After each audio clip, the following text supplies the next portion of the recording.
Magandang araw mga kanter, ano. Sa araw pala na ito ay subok na naman tayo ulit mag-hunt ng alimukon, ano. Ito sa areang ito. At yun pala ang aking kasama. Yan si Idol Jerwin.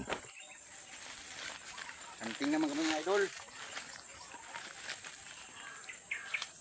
Dito na parte ay madaming humuhuni dito mga kantero. Yan. Mga malalaking busis. So shout out kay Kapanabrag TV, ano. At sa mga iba pa nating mga kasamahang hunter dyan. Shout out sa inyo. At hali kayo at samahan nyo kaming mag-hunt ngayong araw na ito. Shout out kay Lotte Rabitan nyo da. Kapupod na ito ng mga hunter. Yan. Hunter, kang Sarangani. Shout out. Bobby Kabir. Yan mga kanter. So tara, magkahanap muna tayo ng mapagsitapan doon. Dala ko nga pala mga kanter si Kusa, ano. Subukan ko ngayong araw na ito kung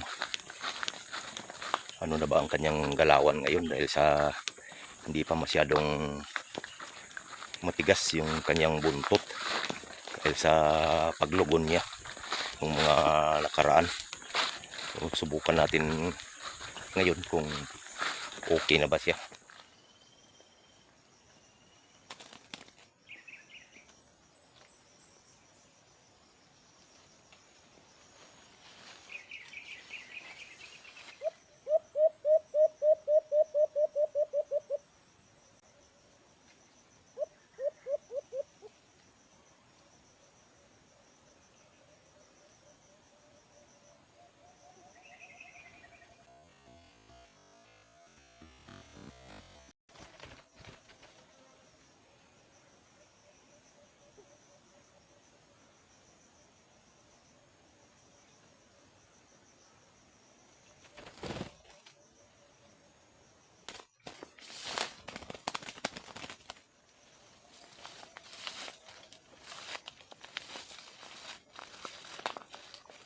Sobrang bilis naman lumapit mga kanter. Ilang huni lang ni Kusa ay yan, nakapagpalapit agad siya.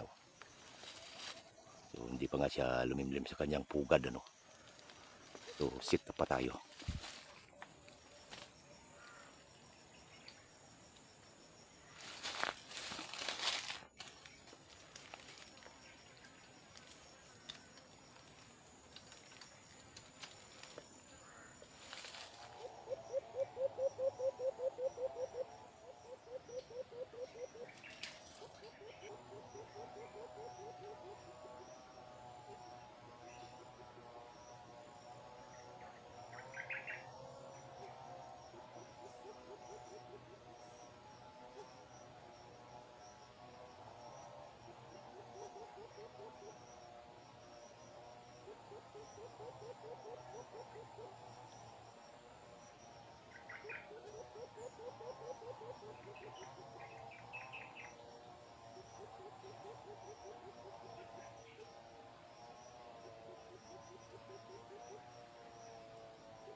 Nadaan lang ata sa patalon-talon ni kusa itong alpas na to mga kanter.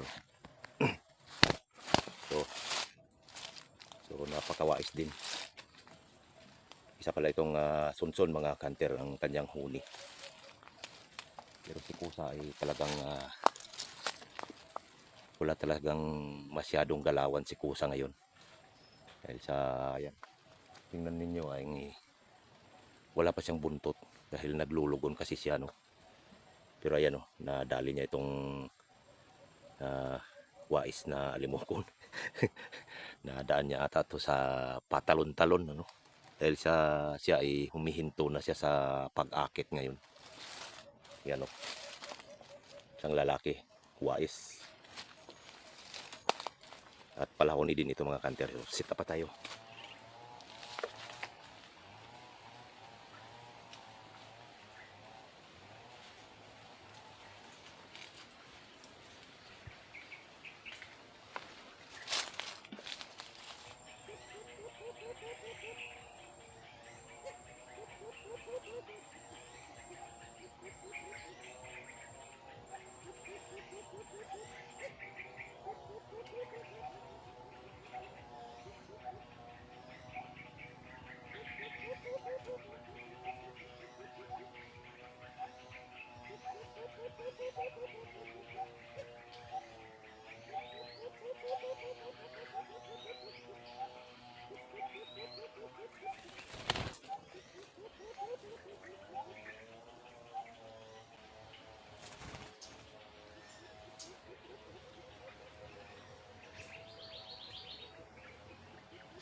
Napakawais to mga kanter, oh. Sabi tong alimokon na to, napakawais talaga. Iyas ang gitistingan ng pulot, no, kung tibay ba o dili. Oh, isa lang yung pulot sa paa niya. Ito lang. Sinubukan niya lang kung talaga bang madikit siguro, ano.